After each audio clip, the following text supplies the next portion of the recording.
I had opportunities to have conversations with JP Morgan, had a due diligence with JP Morgan. As an example, when I was 25, in my office, we had around 100 employees, and JP Morgan did a due diligence that lasted 6 months, sent 10 analysts. And that's something you're not used to see anytime, worth less than when you're 25. If you could go through an audit and be audited by one of the big fours, they really trust your number and your execution. So if you want to raise your valuation when you raise money or sell your company, audit your financials. It's a big thing that investors really, really like. That's the one thing I did wrong. I should have had the discipline to, as an example, invest in some houses and keep them for rent. I was so fed up with real estate and everything that had happened that I sold them all. Imagine I would have that portfolio. Better than crypto. Better than, whoa, much better than. Good day, everyone. This is Dr. David Phelps of the Freedom Founders Mastermind and Dennis Freedom Blueprint Podcast. Got today what's going to be a really fun conversation with a great friend of mine, mentor, Mr. Daniel Marcus. Daniel, how are you, sir? Good, my friend. How are you? I'm great. Daniel, you are the co-founder and CEO of the Growth Institute. You've spent a lot of time with scaling up Burn Harnish. You coach hundreds, maybe 1,000, but hundreds of business owners internationally. Give us just a little bit of your background and what that looks like today, just so people have a little bit of context, and then we'll jump into our conversation, which will be great. So let me start by saying that I was a terrible student in high school and college. it was really bad. I always wanted to be an entrepreneur. And since I was a kid, I was selling t-shirts and I had an aquarium. I remember I put a wall in the middle of my parents' garage, and half of it, it became an aquarium. Really? But we've heard you do that and be watching TV and playing video games. So I was an entrepreneur and I really didn't care much for school. But then, by the way, just as a side note, I ended up having an MBA from Babson College, supposedly the best MBA for entrepreneurs, and I graduated with honors. When I realized that I really wanted to be an entrepreneur, after a big success, I went back to school and came out strong. But hey, entrepreneur all my life. When I was in college, I was designing what next business to do, and I had 3 or 4 small things in the past, all failures.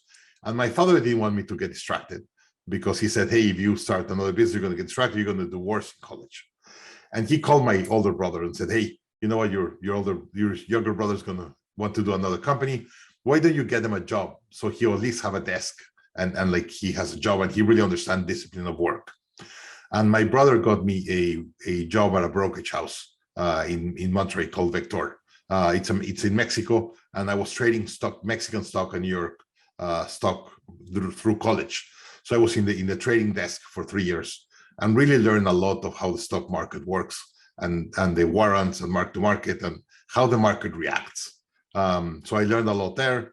And then the day I graduated from college, I resigned to my job, and I got a job in Hong Kong, working in the Mexican consulate in Hong Kong. I was there in 1997. I don't know if you remember. 1997, Hong Kong went from being part of England to China, right? It was the handover. I was there in the handover. It was part of my work to deal with the Mexican delegations that went to a territory that year. And I spent 2 years in Hong Kong having a great time. But I realized government is completely the opposite of what I really wanted. That was entrepreneurship. So that was 1998. Internet boom was starting. I resigned to my job, went back to Mexico, and opened the first fintech or financial technology company in Mexico. Just as an example, in the US, you had E-Trade and all these companies doing trading online. There was nothing in Latin America. I was the first one to put stock quotes online and financial news for free online in Mexico, and that was a boom. You have to imagine when the only way you could get the stock quotes was to pay $1,000 for a Reuters screen. Then you could have it for free online, and it was amazing. So we grew really, really fast. We partnered with an Argentinian company that was bigger than us, a company in Brazil, and then we were now the biggest player in Latin America, because we had operations now in 3 countries, and we went to raise venture capital. We went to JP Morgan, and we got a $53 million round of financing. that back in 1998, 1999, 53 million was like getting 500 million today in investment money.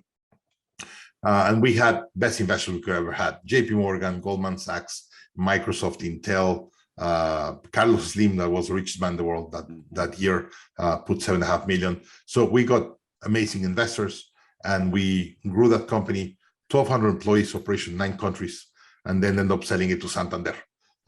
When we sold Santander, I was 26. What year was that you sold? So we sold to Santander in 2000. Was that right before the tech.com bubble burst, or right?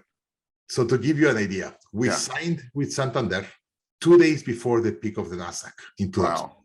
Yeah, it's like we couldn't time it any better. And hey, we had no idea that it was going to happen. Sure. Like what is happening today in the market is being advised a couple of years prior. The tech boom or the internet boom of that time was not advised. It was quite hard and quite fast, the downfall. But hey, at that moment, we were not a startup. We were part of the 30th biggest bank in the world with all the funding in the world. So we did it very, very well through the internet boom, or bust. We did great. Like they doubled my salary because we went to the bank, and now we start building a bank. And we opened some banks in Brazil and Spain and Germany through that thing. So when I was very young, I saw a lot of very fast growth, very, very fast. But most importantly, I had opportunities to like have conversations with JP Morgan, had a due diligence with JP Morgan. As an example, when I was 25, my office, we had around 100 employees, and JP Morgan did a due diligence that lasted like 6 months, sent 10 analysts, and they dig in every rock of my company. And that's something you're not used to see anytime, worth less than when you're 25. So the way I run my company today, it's a lot because of what I learned when I was 25. And you have to imagine, they criticize everything. Before they do a round of investment, they want to criticize everything to lower your valuation. Sure. So getting JP Morgan and Goldman destroying your company at 25 was interesting. So I guess the lesson there is, if you want to build a business to exit at some point, just go ahead and put it out there and for sale, and someone will come in and do an evaluation and tell you exactly where you need to up the game. So let's be serious in there, and that's a really, really good point.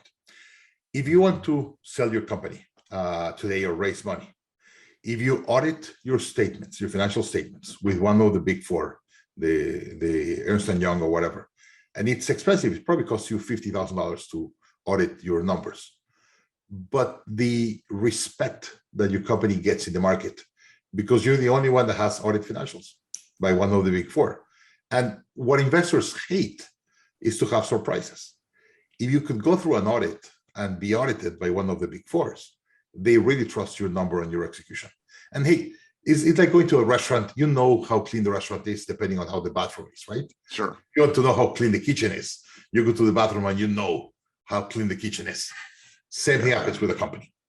If they know that your numbers are clean, they know how you run the rest of your company. So if you want to raise your valuation when you raise money or sell your company, audit your financials.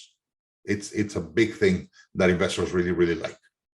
And unfortunately, most entrepreneurs in the smaller business categories, I would say, run fast, leave a lot of disorganization behind, and then they try to figure out, well, why is my company not running well?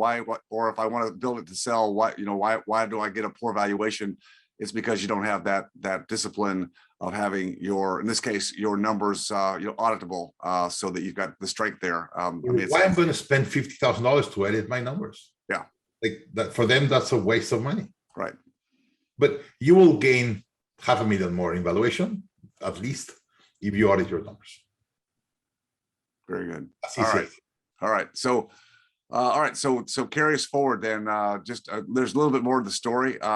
What happened then? Yeah. After that, sell my company. I left when I was around 28, 29 altogether, because I had to work for the bank a couple of years after the operation, so I left in the summer of 2002. I went to my wife that day. I was having already some issues, but it was not clear I was going to leave. And one day I came back and said, hey, I'm leaving in 2 weeks from the company. We have money in the bank. We have no kids. Let's travel. My wife was like, what? I have a job. And I was like, come on, let's go. Let's travel. So she resigned to her job.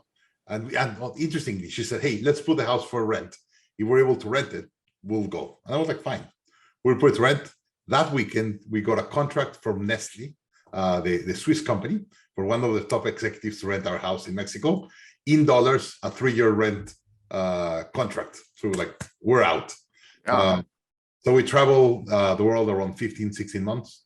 Well, I applied to the MBA, and then we landed in Boston for my MBA. And here's the interesting thing. People said, hey, why after building a big company you want to go to an MBA? And interestingly, I was denied from Stanford precisely because I had already too much experience.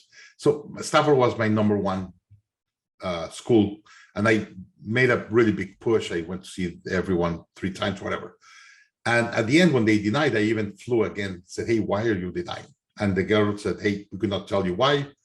But one of the things that we did not like your resume, you already have your own things, you already build your own stuff. Like, it's going to be very difficult to still teach you what we want to teach you. I see. You've done your stuff. And I was denied acceptance to the MBA Stanford, as an example. Interesting. I went to Babson for a 1-year MBA. It's like a 15-month MBA. And then there were 2 big trends in the world that day, in the US at least. Home ownership was exploding. We had Henry Cisneros, the Secretary of HUD, Hispanic, and he had a big push to raise home ownership when Bush was president. Right.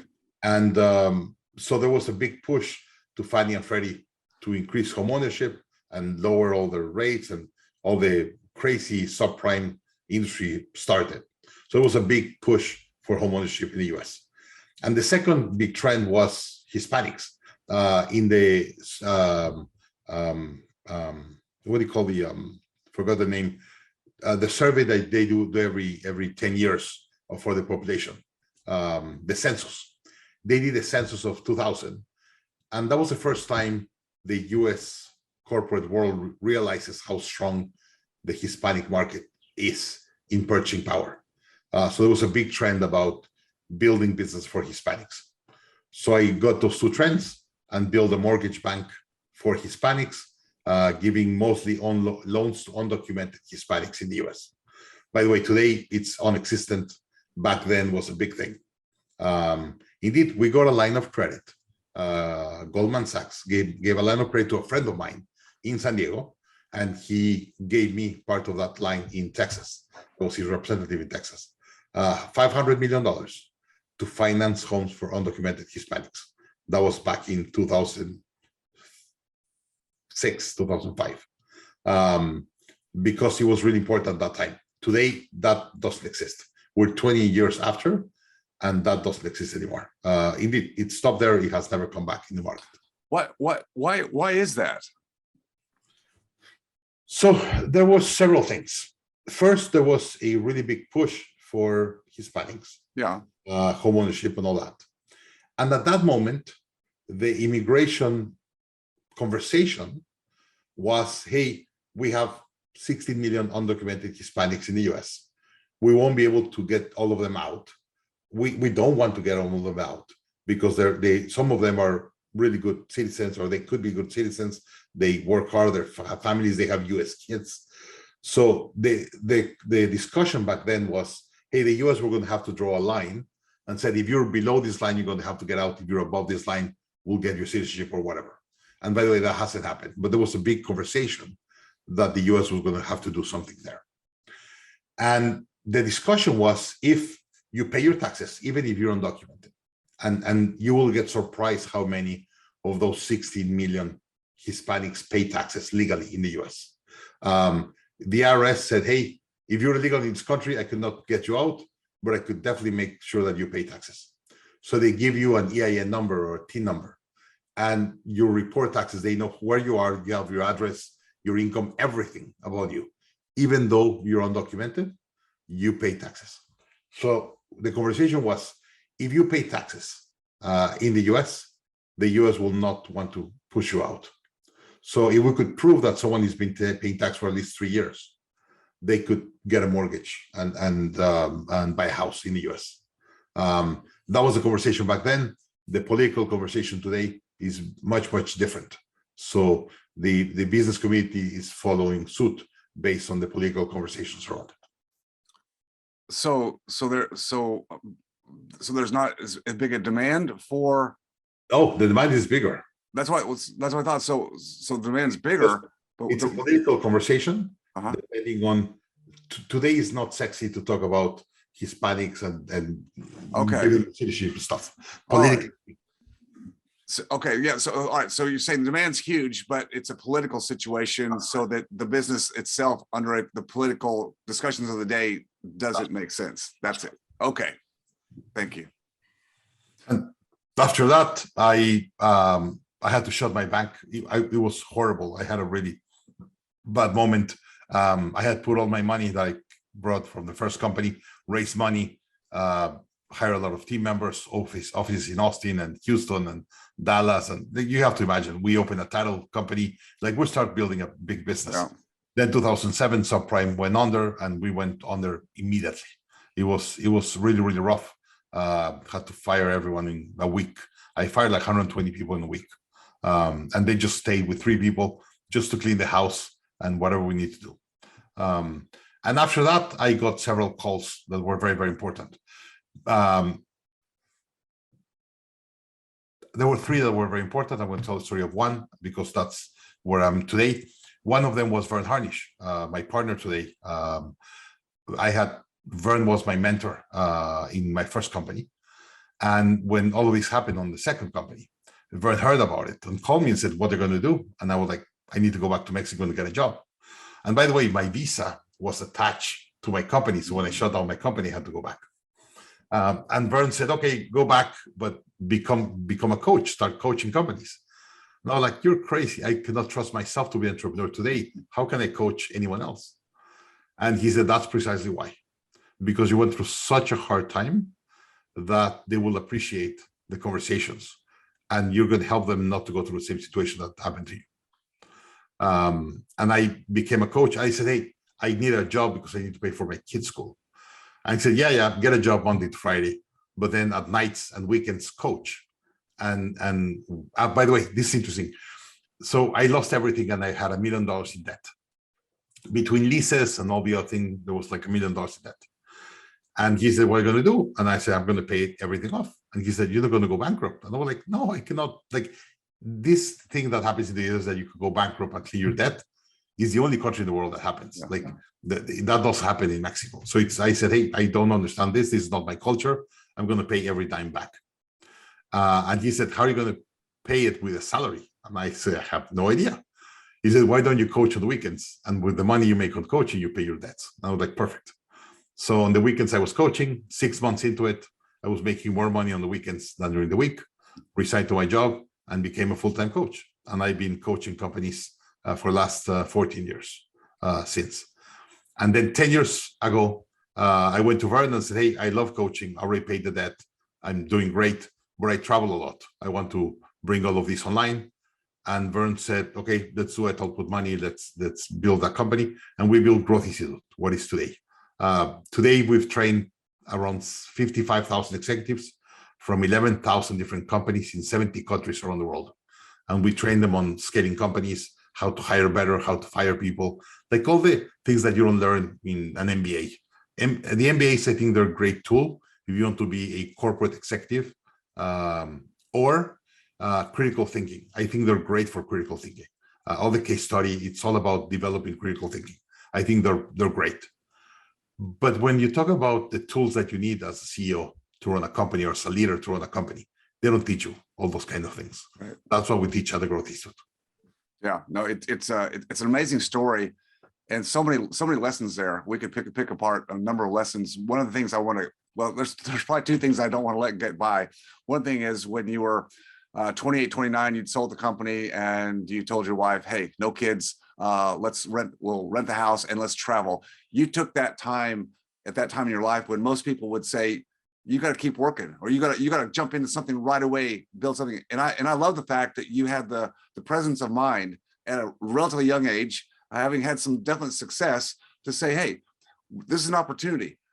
Most people won't do that today. At least, gosh, in my world, dental world, it's like we would never think about selling out and taking a couple of years off. It's like we have to stay at it. What gave you that presence of mind or that permission to do that at that age?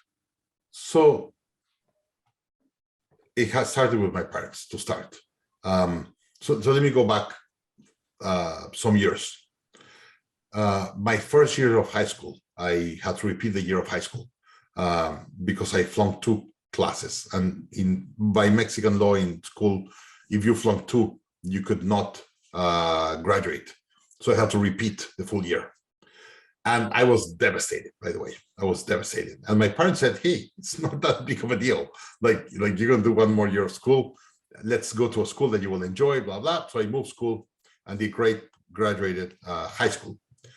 And I was already applying to college and everything. And my parents came to me and said, hey, we don't think you're ready. You don't like school. Why don't you take a year off? And I took a year off between high school and college. So my father helped me get a job in London. I lived in London for 8 months, working for Lloyd's of London. All the insurance in the world gets reinsured again in Lloyd's. Lloyd's is the reinsurance market of the world.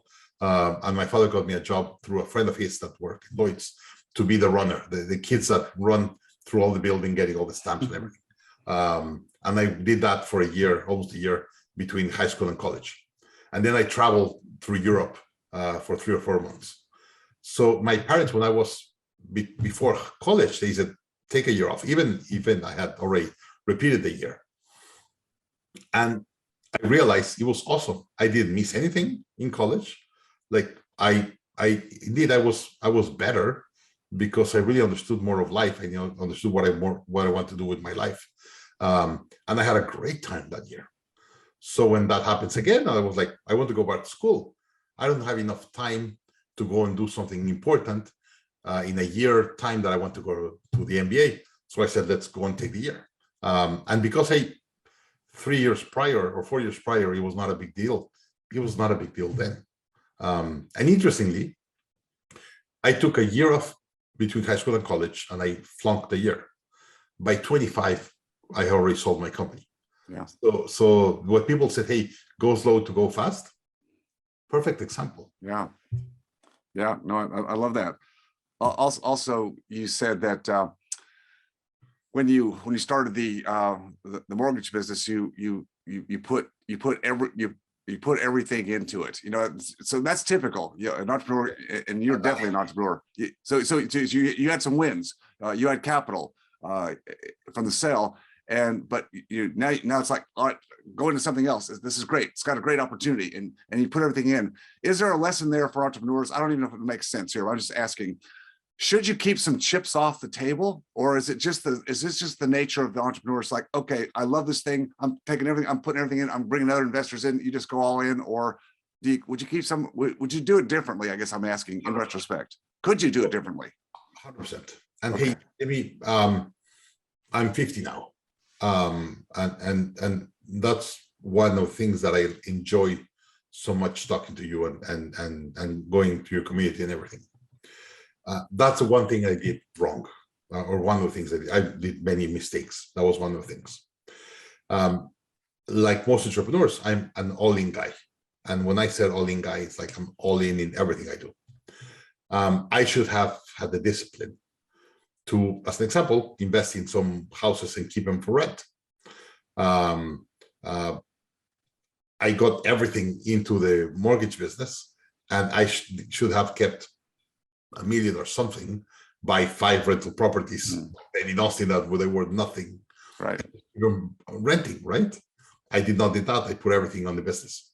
And indeed, interestingly, when we had the mortgage bank, we had a division of rent to own, because remember, we need to prove 3 years of paying taxes. Right. We got some people that they had never paid taxes or had been paid taxes for a year. We need to season them for 2 years. So we bought the house, rent it to them, and season them for 2 years while they pay taxes for them to rebuy it from us. So when we shut down the company, I think we had like 75 properties in the portfolio. And I was so fed up with real estate and everything that had happened that I sold them all. Imagine I would have that portfolio. Better than crypto. Better than, whoa, much better than. Imagine 75 houses in Austin. Yes. 2007. Oh my gosh. Worth nothing. I could have kept that portfolio easily. And imagine today, right? So, well, I didn't necessarily ask you to come on to my podcast today to make an endorsement for real estate, but thank you for that. Just perspective. I know. 20 years of rents. They had a mortgage, but they were all cash flow positive. Oh yeah, no, you would, yeah, that would have been. I was running, cleaning toilets and changing things. Well, there is a better way to do that, but no, yeah, for sure. But nevertheless, that's a good lesson. I think not to go all in, but have something on the side, which is obviously what we do in Freedom Founders. I was all in the internet, then the internet went under, and then I went all in real estate. I was completely opposite, and then that went under, and I left, and I was so burned out that I went back fully internet again. And by the way, I'm never leaving the internet again. I love it. Working remote and do everything digitally and have clients all over the world. I love it. Oh, it's a great life and so applicable to your ability to take the lessons that you've learned. Exactly what Vern told you is like, you should coach. Yeah, you coach when you've gone through all these experiences, when you've gone through and you've got backstory of what you've had to get through. You're the perfect example of someone who perseveres and knows how to work those cycles. And that's what you do so well for so many companies. That's why we have you advise us at Freedom Founders. I mean, I want that experience. I want the fact that you've had eyes on all these areas, and now you have eyes on all these other companies. You see so much that very few of us get to see, even close to it. So that experience is so valuable. A lot of times people discount their experiences, Daniel. People think, life's been tough and I've made all these mistakes. And it's like, no. This is exactly who you want to be. You want to be someone who is the phoenix who rises every time. And every time you go through something, you learn something rock solid that you will never go back and make that, that error or lack of judgment or something. You'll never do that again. And now you can teach that to other people. So that value there. So anybody who's listening to this today and you've gone through some tough time, you've made some mistakes, you've lost your business or whatever. It's like, no, it's part of the path you're on. So kind of get over that and just rise back up and say, all right, I'm doing it. The last thing I got to bring up, because you brought out so many great lessons. Last thing I think was really important. It kind of had two parts to it. Number one, you always, through your life, you've built relationships. We talk a lot about relationships. Who do you know? Who have you intentionally done things with, or you've sown into them? So you mentioned Vern Harnish, when you were going through that tough time and you had to sell everything and you're just like, I'm back to Mexico, I'm just going to get a job. And you had this person who believed in you and just gave you that little bit of a sense of, okay, yeah, I get it. Go back, get a job. You got to pay for school for your kids. But why don't you take all these experiences you have and on the side? So we call that, side gigs today, just on the side, just try this thing. I think that was a great aspirational moment for you. And you said, yeah, I'll do that. And that little side gig turned into be your passion, turned into be the Growth Institute, what it is today. If you hadn't had someone like Vern who just knew you and could see that bigger picture and just gave you that seed thought of, hey, maybe you could just try it. What's the risk in trying it? There is no risk, very little risk, and you did it. And now look where it is today. That side gig became what Growth Institute. So I just had to land that because I thought that was so important to bring that out. And I think you're bringing a very, very important point. What carried me through those tough moments was relationships. If I could tell you the list of the people that called me when I was in my worst time, and like supporting, you can't imagine how many ways. My parents, they wrote me an amazing letter, and we went through indeed, I'll tell you this is one of my biggest learnings in life. My father and my mother sent me a letter, and it was a strong letter in many ways, but it was with a lot of care in the back. And the letter said, in many things, they said, life gives you moments in life to learn really, really fast. And you have so much pain that you're not even talking about what's happening, that you're not learning. You have to get it out and learn it. You have to get out, have conversations around it. I was so blinded and so pained that I didn't want to discuss it. So we hired this guy that my mom's into yoga and all these things and retreats and stuff. We hired one of her friends and we did a 2-day session. My parents, my wife, this guy, and myself, for 2 days. It was hard. It was really hard. But it was one of the pivotal moments that changed my life. And hey, those kind of calls were game changer for me. So next week, we'll pick up with part 2 of my great interview with Mr. Daniel Marcus, and he'll be talking about the great trends that he forecasts that we need to pay attention to as business owners and entrepreneurs as we go into the marketplace and the new economy over the next several years. Catch you next week.